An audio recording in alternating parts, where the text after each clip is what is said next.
Yes, y'all. In the place to be. CFRU. We got a special guest in the building tonight. We got DJ S1. Yeah. What up, people? He's here. He's made it. This is his first time. Yeah, it's a nice place. I like it. It's popping.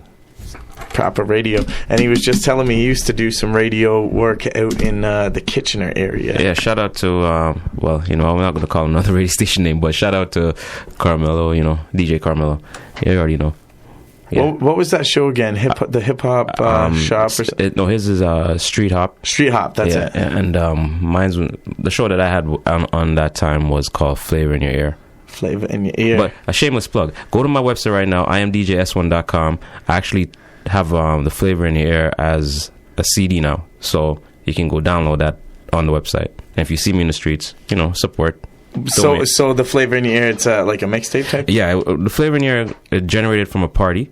I took it from a party. No, actually, it started off on the radio. Then I took it from the radio, turned it into a party. Now I branched it off into a mixed CD. So the parties, I'm probably going to bring the party back, but right now, just to keep it fresh in people's mind, I'm just giving it to them that way, so they can understand that it's not going anywhere, it's still here. So. Still here, yo. Flavor in Your Ear. Yeah. In your eardrum, people, and you've got a lot of music going through your eardrum. You're a DJ. You're out there doing parties every weekend, playing in different venues all over, and also touring with different artists and working with different guys. What's it like being in the scene, being in the DJ scene? I rarely get a chance to sit down with a DJ. So talk about what that's like. Well, to be honest with you, it's the best feeling because for me personally, I'm versatile, so I don't really stick to one scene, so to speak. I do the club, as you said. I do the hardcore hip hop shows. I do I'll do bar mitzvahs too.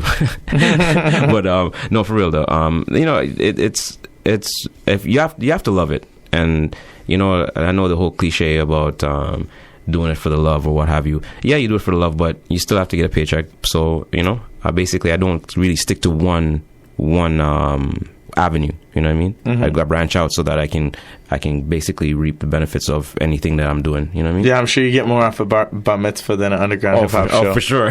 Yeah, it's just the way that it is. For sure. Yeah. That's cool though. You definitely gotta balance it out. But I think if you are doing what you love, then you're in that position where it's like if you're doing what you love, you never have to work another day in your life, right? Of course, and that's what it is. Even when you're working, you're exactly having fun. Yeah, exactly. You know what I mean? So that's the most important thing as far as getting out there and trying to do what you have to do. As long as you love it, you know what I mean, and you don't put yourself in a predicament where you're stressing over what you're doing, then you should be good, man. You know? Everybody should be good. Excuse the language. No stressing though. That's the thing. Yeah. I like that. Try and live a stress-free life, right? Yeah, you know what I mean? You don't need to get gray hairs before your time. So, at the end of the day, just enjoy what you love. If you're an MC, make sure you're, you know what I mean? Don't let the world stress out your natural given talent. You know what I mean? Just pursue it with whatever obstacles in your way. Just do what you got to do. Yeah, no, I feel that 100%. That's one of the main reasons that I mess with you and I have you as a DJ for a lot of the gigs and stuff is because you're a non-stress individual. I never have to worry about anything, no problems. You know what I mean? It's super easy to deal with somebody like that when things happen, always.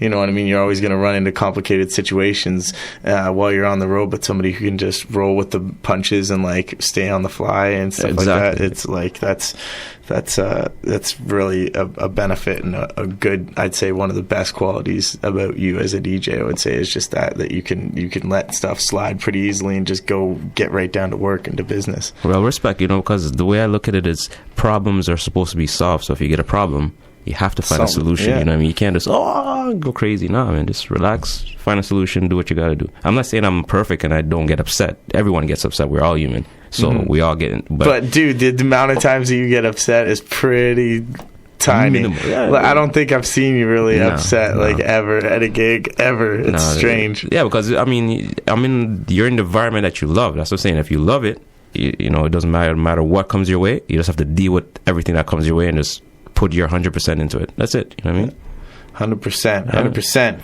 100%. If you're not going to keep it 100, then 99.9 does not work. You know what I mean? It's just it's just not going to work. You know what I mean? So you just have to keep it 100 and just do what you got to do. Make sure your team, you're supporting your team, or your team is supporting you, and pull off a good show, because this tour is going to be crazy. I'm telling people, like, right now, don't think that we're not practicing and we're not getting stuff together. These things are being put together. We're going to give you a nice, solid show. So.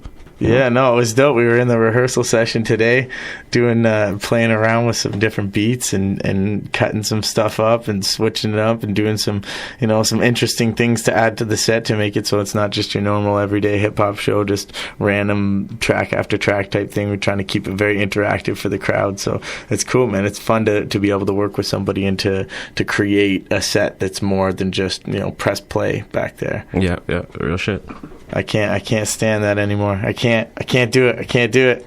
Gotta have stuff interactive. The people need to be entertained. Yes. You know what I mean? If they're not entertained, then that's the point. You know what I mean? There's no point in you doing it. You might as well just put on a CD and say, hey, listen to the CD. I'm going to sit on the side and watch the reaction. You know what I mean? People, it's not a listening party. This is a concert. Exactly. You know what I'm saying? We want to react with the crowd. We want you guys to feel us. We want to feel you guys. You know what I mean? We just want to go crazy, have a good time. I don't get drunk, but y'all can get drunk. I get the other thing, but we're not going to talk about that on the air. Yeah. Oh, we can. It's all good. Word? We blaze. Oh, yeah, I it's get all good. high. Okay, there we go. Yes, Yeah, it's okay. No, we're doing good in Canada right now as far as legalization of that. Or I don't know. I keep hearing different people talk this and that about, like, because Trudeau, something about his stance is that he's going to make it legal, but it's going to be taxed and everything. So one of my buddies was all like complaining to me today. He's like, yeah, it's going to be like $13 for a gram. That's a given, though. Come on, that's a given. Like, yo, that's a given. Of course, they're going to tax it. I mean, the government is going to be involved. It's going to get taxed. Just live with it and be happy that it's legal. Exactly. I don't think people should worry too much. It's I think that would really help the whole state of things. They already know how much money that has been made in tax revenue in places like Colorado. Insane, millions and millions, and that's not going to really that's not going to really stop Tyrone on the block. Tyrone, you're okay. You're okay. So they just be happy that it's going to be legal. I don't care about the taxes as long as it's legal. That's all I care about. Yeah, your street hustlers are still going to be street hustlers. It's not like we hit those people up anyway. We definitely take the legal routes, of course. Yes, of course, all the time. Yes, we're law-abiding citizens. I got that medical marijuana card, so yeah, there you go. Saves a lot of trouble on the streets. Peoples. Yeah, but for real, we'll hopefully get to a point where we can get it legalized. I think it's moving there very, very soon. And that's going to even have the concerts. Let's get back to the concerts. That's going to even have the concerts more turned up, because now you don't have to hide to do anything. You can do everything freely and openly and enjoy yourself. You know what I mean? So yeah, I think when that happens, concerts are going to be. Still can't smoke in the venues. It'll be but still, having it. Yeah, smoke breaks are going to be now 420 breaks. You know what I mean? It ain't gonna be, so everybody's going to be turned up on a level. Yeah, it's going to be good. Definitely, it's better. It's better. People, for sure, recognize all day, every day. People power. Eventually, the government has to listen, and we just have to keep talking. That's what I'm saying. You can't be silent about it. We can talk about it. These are the places to discuss these types of things. Yes, because we can be political. We can let people know. There's university students out there. I might not be able to become an ex-politician, but maybe a university student that could become a politician. They might listen to this and be like, you know what? I need to get involved. True. I need to get more involved. Just talking about it is the start. I agree. Definitely. Getting it out there, getting it in the airwaves. People recognize it. I bet you if there was 100 people listening to this interview, 99 of them would be like, yo, I need to legalize weed. The one other person is like my grandma listening right now. I'm joking. I doubt my grandma listens to my radio show. I think the other 99% will be like, okay, it's time to roll one up. So everybody roll one up for me right now. I cannot indulge right now. So yeah, you go ahead and do a toke for your boy DJ S1. Yes, yeah. I like it. Toke it, please, people. Yep. Get into it. We got some good Get High tracks that we're going to be doing on the tour as well. Get that. Oh, yeah, for sure. Might hit you with some new stuff, people. Stay Grounded, the album, it's pretty much complete, and looking forward to hit you with all that new stuff, some of that old stuff. And me and S1 have been rocking for tons and tons and tons of shows now. Oh, yeah. It's been crazy amount of shows. I can't count. This gotta be like. Oh yeah, it's up there. It's up there. It's up there. Yeah. It's up there. I've probably done more shows with you as a DJ than any other DJ. I think so, especially this last year. Oh yeah, for sure. Yeah, it's up there. We got our stuff pretty polished. Yeah. So it's gonna be, you will not regret buying and supporting the show. Okay, so it's very important. Like, I mean, I understand everybody wants to get in for free, but we are aspiring artists trying to give you what you need. So, help out, tell a friend, text a friend, BBM a friend. I always say this in my parties. I always tell people, Smart. BBM a friend. Yeah, BBM a friend. Instagram a friend, everything. Let them know what's going on. Let them know that the actual flyer's up right now, right? So, we got the tour flyers out, so people can check that. It's on my Facebook page and all that stuff. I'm going to get it all on my Twitter and all that good stuff too. You get social media, man. It's such craziness. But letting the people know is the biggest thing, and telling your friends, tagging them and just being like, yo, this is going to be a good party. If you have heard my music or just like hip hop music in general, and you're in one of those cities that we're coming to, just come out and support. And as DJ S once said, it's to just contribute a little bit. It's $10 for a ticket generally, so it's like, exactly. It's not too bad. It's not too bad. You're not breaking the bank coming out. You might spend more money on drinks, but hopefully you'll buy some merch and get the new album and the new t-shirt and all that good stuff. Support the movement so that we can, build the industry. Because you know what, I was even thinking too the other day. I was like looking at the whole situation. I'm like, even the industry in Canada is crazy because we are really outnumbered. Americans is like 300 million people to 30 million people. That's crazy, bro. Like, so if we don't support our own, who's going to support us? Mm-hmm. So that's one thing you guys have to keep in mind. And we have a lot of great artists that comes out of Canada. If it's like, even with actors and stuff, I'm like, wow, there's a lot of good talent in Canada, but we have to go out of Canada to get the support. That's crazy. Yeah, you got to get it in your country. Yeah, that's crazy. So support your own people. It's maddening. But Canada has some amazing hip hop artists, I gotta say, from east to west coast. That's what I'm saying. Got some seriously talented But cats. it's just sad that business wise they feel like they have to go south of the border just to get that break. Or Europe. And it's just sad that we have such amazing talent, but everybody else is feeding off them except for us. So you gotta help out, support 30 million people. If all of you bought a CD, we can make somebody platinum this year. Real in Canada, in Canada, and the numbers are like even less for Canada, isn't it? As far as platinum status, I think platinum status in Canada is like 500,000, as opposed to the US is like. Yeah. So 500,000 records for a Canadian artist to make him get to the top. Come on, that's nothing.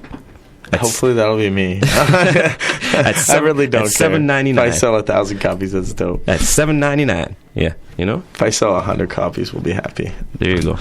No, you gotta aim big. You gotta shoot for the stars, definitely. And I've been dreaming. You know what I mean? I've been dreaming. So we gotta keep pushing it and building it at the grassroots level. And this is the way to do it. Just heading out there and visiting each little city and seeing people face to face. I think that's a really key part of getting traction in this country or in any country, is just being out there amongst the people, meeting people, making fans the organic way, instead of all this social media kind of stuff where people don't have that same connection as they do if you get a chance to really meet them and you see what that artist is about. I definitely agree 100%. Got to get out there.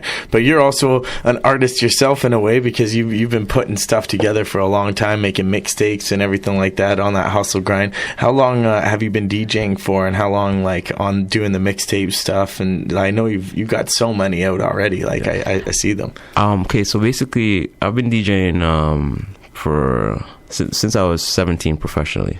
And that's some years. I ain't gonna say how much years, but it's been years. You know what I'm saying? So yeah, I've been doing it for a while. Professionally, I started when I was 17. I started getting into the clubs, which I wasn't supposed to, but I was that good of a DJ, so I was able to get into the clubs. I'm up to this day, I'm not a drinker, so as I said, I never had a problem with that. So started the mix CDs. I would say probably in my 20s. Started mix CDs. I was doing mixtapes and stuff like that when I was younger, but I wasn't really pushing them out to say that they're I wasn't marketing them or selling them, right? So and then I got into the mix CDs, and I figured I need to step my game up, and I developed my website.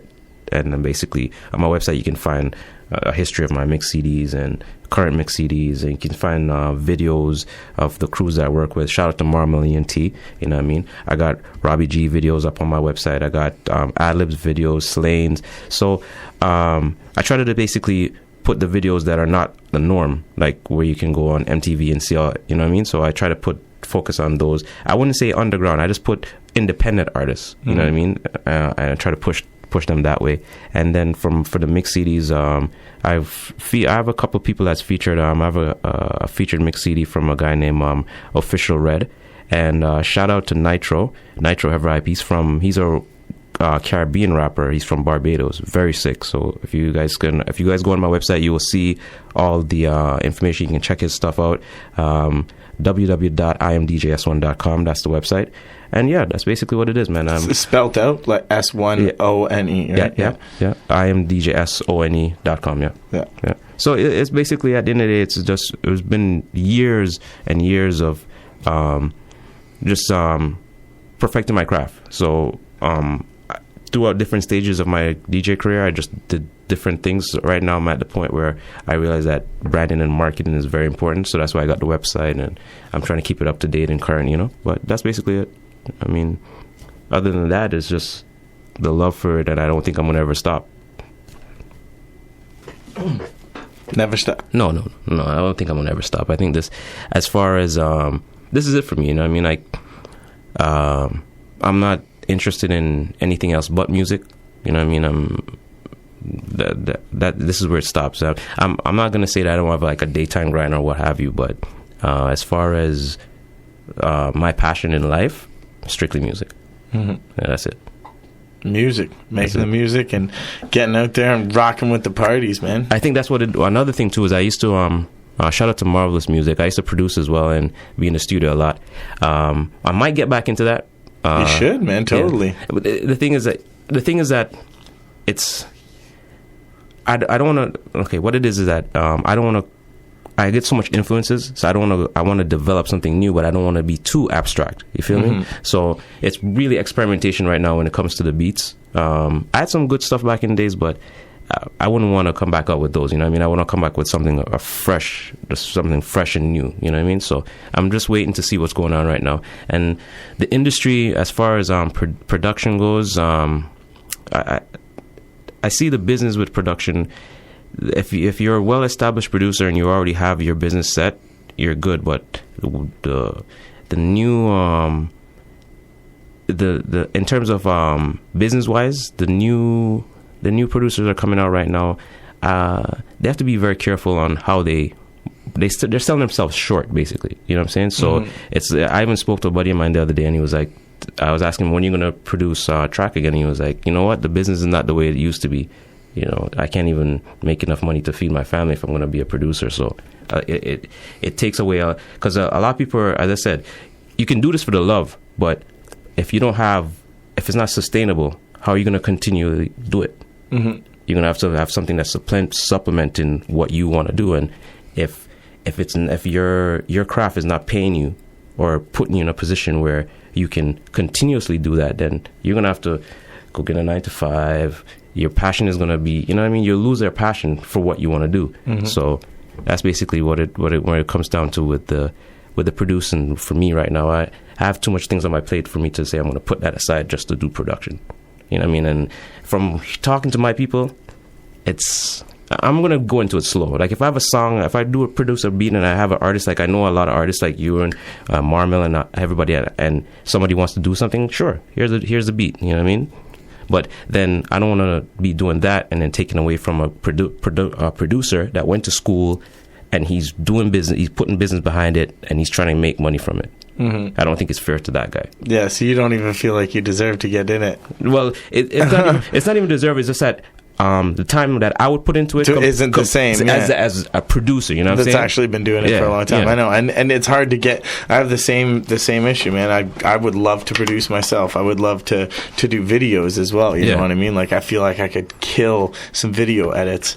but the time that it takes for me to really, really invest in it and make it good is like, I don't know if I got that time. Exactly, you know what I mean? And then it takes away from the integrity of somebody that's their passion. That's what they do, you know what I mean? I mean, I can make beats, but my passion is more the DJing right now, you know what I mean? Like that's where it's at for me right now. But I mean, shout out to all the producers, DJs, you know, DJ Manny Fresh, Jazzy Jeff, Premier, you know what I mean? Those guys are all inspired. Kid Capri came out with an album like, I would say 6 months ago, but I there was a lot of big hype on it, and then that's one thing too. I was like, I don't want to do that. I don't want to be the DJ, have a good shine in the DJ world, put out a single, and then it's like, whoa, it takes away from all that hard work I was doing as a DJ. Yeah, so it's hard. It's a tricky combination, man. Yeah. Shout outs to DJ Premier. That's my favorite DJ producer in the world. For real. It's hard to do. It's really, really hard to do. Static Select is also pretty dope too. And that's what I'm saying. Like, you see how they're respected as a DJ and as a producer? Yeah. That didn't come by easy. No. You know what I'm saying? That wasn't like, oh, let's just, no. That was like hard work, and you know what I mean? So, and I'm not saying I don't work hard, but I mean, everybody knows me right now mostly as a DJ. For me to be really put myself in that realm, I'm going to have to like really take myself out of the DJ scene for a while and go hard. Focus. Yeah, no, because you don't want to be like this with your leveling up super high with your DJ skills, and then like your producer skills are down here. I feel the same, man. Exactly. It's like if I produced my own beats, I'd have to produce for like 2-3 years before I could actually drop some rhymes on it, because my rapping is much more advanced than what my you get what I'm saying. You get what I'm saying. 100%. Yeah. But it's good branching out still and trying out new things and experimenting with things, especially if it's in the same vein of what your passion is, which is music. Of course. I mean, I'm sure you could do some bangers. I do want to do a track where actually I put out a single, you know what I mean, and I have all these artists on that one single. That'd be great. You know what I mean? But that's a work in progress. You know what I'm saying? So I wouldn't really focus on that right now, but that's definitely something I'm trying to see if I can do in the future. I would love to do that. It's a goal. Oh yeah, definitely. Or it could be like DJ Khaled, right? I don't even like. He just organizes. He's smart, man. That's all I have to say about that guy. That guy is smart. All that, he knows how to delegate. He just delegates to his producers. Okay, this is the beat I want. He hits up the artist. Okay, this is what it is. They go on the track. He screams DJ Khaled, and he puts the track out, and then everybody's like, "Yeah!" I'm like, "We the best." I'm like, "Holy, bro! Like, come on." Crazy, right? Yeah, that's, you know what I mean. So he has a good. he has a good formula. He has a really good formula. You know what I mean? Can't hate. Me and S1 were just looking at this crazy view count on the Taylor Swift and Kendrick Lamar song. It had like 460 million views. Million views. It's halfway to 1 billion. Which, like, there's only very few videos that have ever got to billion status, and that's like that Gangnam Style. Yep. That got there. But that's like a parody and a joke kind of thing. This is probably actually a real song. I haven't even heard it yet. No, but I mean, if the fact that Kendrick's on it and it's at 400 million views, like, what the, you know what I mean? So that's, I mean, we're breaking ground. You know, we're breaking ground. We're breaking ground. 500 million, because you see the things that after 500 million people saw Kendrick on it, I'm pretty sure if they never knew about him, they know about him now, so they're gonna go research him. So that's going to be that's going to look good for him, right? Oh yeah, no, it's good. And well, it was well established for a little while that like Taylor Swift was a big fan of Kendrick. Oh, so yeah, she's done like videos on her Instagram of like rapping along with his lyrics and stuff like that. Okay. And he caught wind of that, and then they ended up meeting up and getting together, and I guess they did some music, right? So, which obviously two dope musicians who both respect each other are going to come out with something dope. I'm like curious to hear this. It's probably going to be so mainstream, but okay, we're just going to listen to it now because we've been talking for a minute. We'll come back with a little bit more, and that's about it, yo. Yes, CFRU with DJ S1 right here. Tune in. This is Taylor Swift featuring Kendrick Lamar. A track's called Bad Blood. Quite interested here. We're curious what this is gonna sound like. Check it out. Do remember that I'm at District Nightclub every Thursday starting in September. It's called Mashup Thursdays, and some Saturdays, which is called Straight Up Saturdays. All right, so check the website, imdjs1.com. You get everything, music, all that good shit. Thank you very much, Robbie G, for all the opportunity. You already know, much love and all that good shit. Shout out to all my hip hop people I'm out there, my reggae people, my music people, everybody.